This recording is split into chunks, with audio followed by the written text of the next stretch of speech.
Une augmentation générale de la délinquance de 1,13% sur les 8 premiers mois de l'année en Maine-et-Loire, un nombre de mineurs mis en cause en hausse de 9,44% et des violences urbaines en baisse très nette de 45,55%. Voilà quelques chiffres parmi beaucoup d'autres dévoilés cet après-midi par Marc Cabane, le préfet du Maine-et-Loire, à l'occasion d'une présentation des statistiques liées à la délinquance. Des statistiques qui mettent également en lumière les vols de cartes bleues. C'est vrai que depuis un certain temps, on s'aperçoit d'une recrudescence de cette forme de délinquance, notamment les samedis et le dimanche matin sur le lieu où il y a éventuellement des marchés, où il y a des distributeurs qui sont un peu éloignés, et les cibles sont les personnes vulnérables, notamment des personnes âgées. Concernant les infractions routières, ce sont les conduites en état alcoolique qui sont en hausse sensible et inquiétante. On en a de plus en plus qui ont des taux énormes, au-delà de 1, voire 1,5, voire 2. Et l'alcool est toujours impliqué dans près de 25% des accidents. L'instruction de l'affaire Aurélia est désormais close. Le couple de Villedieu-la-Blouère, qui avait enlevé la fillette dans la commune de Jalais en Maine-et-Loire en novembre 2005, va donc être prochainement renvoyé devant la cour d'assises. L'affaire avait eu un retentissement très important. Le dimanche 20 novembre 2005, Aurélia, 6 ans, avait été enlevée sur le parking de l'école où elle jouait avec sa sœur aînée. Elle avait été retrouvée le lendemain après le déclenchement du dispositif Alerte Enlèvement, mais elle avait subi des agressions sexuelles.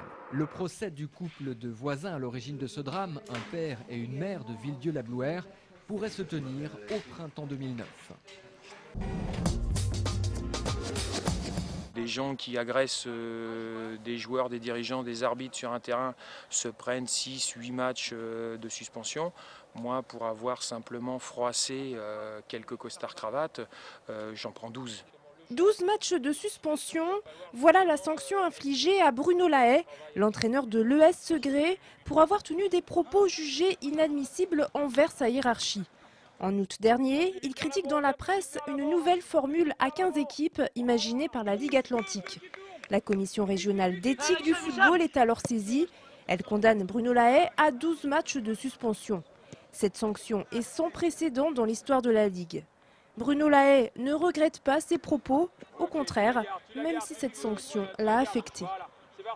Je suis malgré tout un peu dépité, quelque peu écœuré, parce que ce n'est pas les valeurs qu'on m'a inculquées, que j'essaye d'inculquer tous les jours sur les terrains avec les joueurs ou même dans mon métier. Je peux vous assurer que quand j'ai su la décision, on a un sentiment d'écœurement, on a envie de tout lâcher, de tout arrêter. Cette sanction a provoqué beaucoup de remous du côté des entraîneurs. La plupart sont d'ailleurs prêts à se mobiliser en faveur de Bruno Lahaye. L'entraîneur et le président de l'ES Segré, Jean-Paul Cherot, ont décidé de faire appel de cette décision. Le foot en grève, cela pourrait bien arriver le week-end du 24 octobre. Les joueurs de Ligue 1 et de Ligue 2 menacent toujours d'un mouvement pour protester contre le projet des présidents de clubs de devenir majoritaires au sein de la Ligue de football. Et à Angers, ce mouvement pourrait être suivi. C'est en tout cas ce que déclare aujourd'hui Jean-François Rivière dans l'émission Fou de foot. Bien évidemment qu'on est prêt. Je suis avec un autre joueur délégué du NFP et donc on est là pour expliquer ce qui se passe, ce qui peut se passer éventuellement si les présidents prennent le pouvoir. Et en aucun cas, on va laisser des personnes gérer notre carrière et faire ce qu'ils veulent avec les contrats et tout ce qui s'ensuit. Si l'on en arrive à cette extrémité, cela menacerait la réception de Tours en championnat. Mais pour le moment, les joueurs restent loin de la grève. En tout cas demain soir, puisque le SCO accueille Strasbourg, le leader de la Ligue 2. Un match à suivre sur Angers 7, puisqu'il sera rediffusé dimanche à minuit et lundi à 16h30.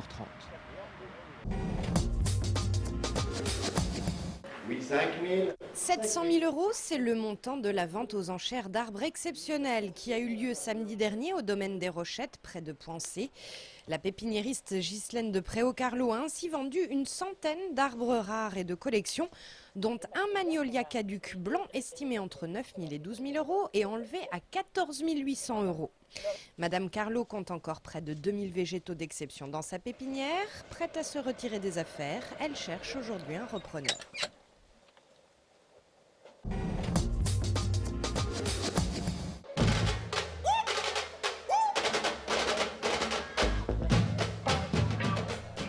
colonie de figurines en argile qui avance en procession vers l'intérieur du théâtre. Ça bouge pas mal en ce moment au quai et ce n'est qu'un début.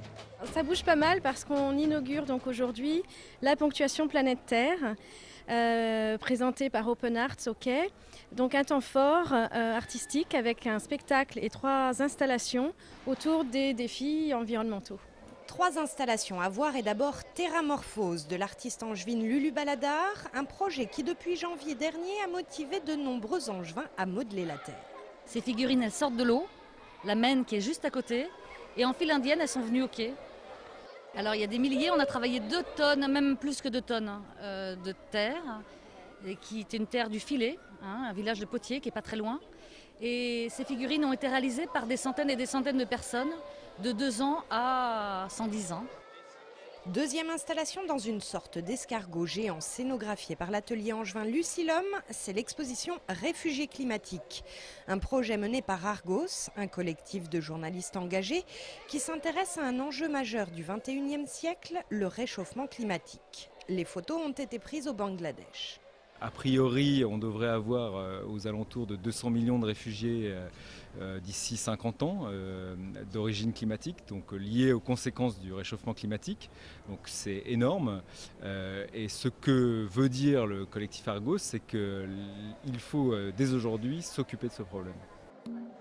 Relâche, la 3e et dernière installation est constituée de cordages, de boutes récupérées dans la baie du Mont-Saint-Michel. Pour l'instant, elles sèchent, mais bientôt elles seront assemblées pour tisser un lien géant qui reliera le quai à la Maine. Toutes ces installations sont visibles en accès libre tous les après-midi de 13h à 19h jusqu'à dimanche 12 octobre au quai.